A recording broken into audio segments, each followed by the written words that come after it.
Mukunda jewellers వారి Purvi gold and diamonds November 1న KPHBలో ఘనంగా ప్రారంభం. ఓపెనింగ్ ఆఫర్ గా ప్రతి 3 లక్షల కొనుగోలుకు ఒక బంగారు నాణెం ఉచితంగా పొందండి. మొన్నటి వరకు ఒక రకమైన మద్యం వ్యవహారం కొనసాగింది. తాజాగా నకిలీ మద్యం వ్యవహారం కొనసాగుతుంది. ప్రస్తుతం జోగి రమేష్ని కొద్దిసేపు క్రితమే విజయవాడ తూర్పు ఎక్సైజ్ స్టేషన్కి తీసుకొచ్చారు. ప్రస్తుతం ఎన్టీఆర్ జిల్లా అధ్యక్షుడు దేవినేని అవినాష్ మనతో ఉన్నారు. సార్ ఏంటి సార్ ఈ అరెస్టులు ఏ రకంగా తీసుకోవాలి?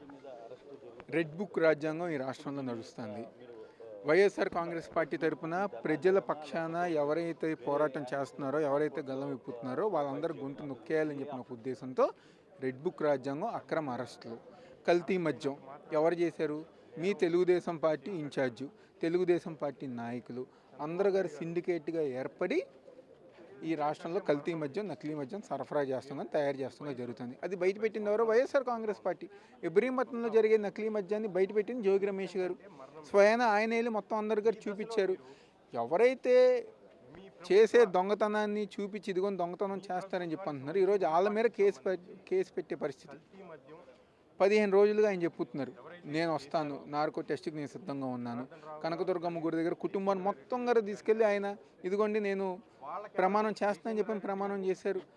ఎప్పుడు రమ్మంటే అప్పుడు విచారంగా వస్తా అన్నారు. కానీ ఈరోజు వాళ్ళు చేసిన విధానం, ఒక బీసీ నాయకుడిగా, మాజీ మంత్రిగా గౌరవం కూడా లేకుండా ఇంట్లో దొంగల్లాగా పోలీసులు ప్రవేశించి తలుపులు పగలగొట్టి చేయాల్సిన అవసరం ఏమొచ్చింది? ఒక అక్రమంగా అరెస్టు, తెలుగుదేశం డైవర్షన్ పాలిటిక్స్.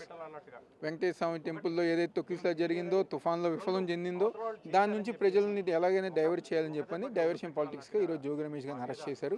తప్పకుండా పార్టీ అంతా గారు జోగి రమేష్ గారు మద్దతుగా ఉన్నారు. సార్, ఈ నకిలీ మద్యం వ్యవహారంలో జోగి రమేష్ పాత్ర ఉందనే జనార్దన్ ఒక వీడియో ఇచ్చారు. 7 రోజుల స్టేట్మెంట్లు కూడా ఆయన ఇచ్చినట్టు తెలుస్తుంది.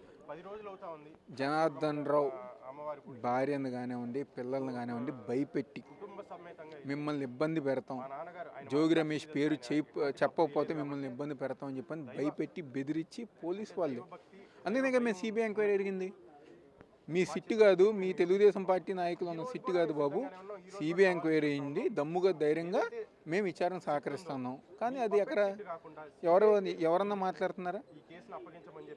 భయపెట్టి ఈరోజు జోగి రమేష్ గారి పేరు చెప్పిస్తాం జరిగింది. సార్, అంటే గతంలో టీడీపీ నేతల అరెస్ట్ సమయంలో ఎవరు ప్రమాణాలు చేయమని అడగలేదు. కానీ వైఎస్ఆర్సీపీ నేతలు గత 5 ఏళ్ళు తప్పులు చేసి ఇప్పుడు వీళ్ళు ముందు వెళ్ళి ప్రమాణాలు చేయమంటున్నారు. రాజకీయంగా డైవర్ట్ చేసే పాలిటిక్స్ చేస్తూ ఉన్నారు. మా నిజాయితీ మేము నిరూపించుకుంటున్నాం. మేము ప్రమాణం చేసామంటే మా నిజాయితీ, ఇదిగోని మేము ఎటువంటి తప్పు చేయలేదని చెప్పని. అలా తప్పులు చేశారు కాబట్టి వాళ్ళు ఏం ప్రమాణాలు చేసి ఉండరేమో నాకు తెలియదు. కానీ ఈరోజు మేము నిజాయితీగా తప్పు చేయలేదు కాబట్టి మేము ప్రమాణం చేస్తానికి దేనికైనా సిద్ధంగా ఉన్నాం. నార్కో టెస్ట్కి మేము సిద్ధంగా ఉన్నామని చెప్పాం. ఇంతకని ఇంకేం కావాలి? ఇంకేం కావాలి? మేము నిజాయితీగా ఉన్నాం. కూటమి ప్రభుత్వం మాత్రం రెడ్ బుక్ రాజ్యాంగం ఇచ్చేస్తాం. అంటే వరుసగా అరెస్టులు ఎట్లా తీసుకోవాలి సార్? గతంలో ఒక మద్యం కేసు స్కామ్ జరిగిందని, ఇప్పుడు ఈ మద్యం కేసు. ఇలాంటి అరెస్టులు చేస్తే వైఎస్ఆర్ కాంగ్రెస్ పార్టీ నాయకులు ఏమన్నా కామ్ అవుతారని చెప్పని, లేకపోతే పోరాటాలు చేస్తారని ఆపుతారని చెప్పిన ఒక భ్రమలో ఈరోజు కూటమి ప్రభుత్వం ఉంది.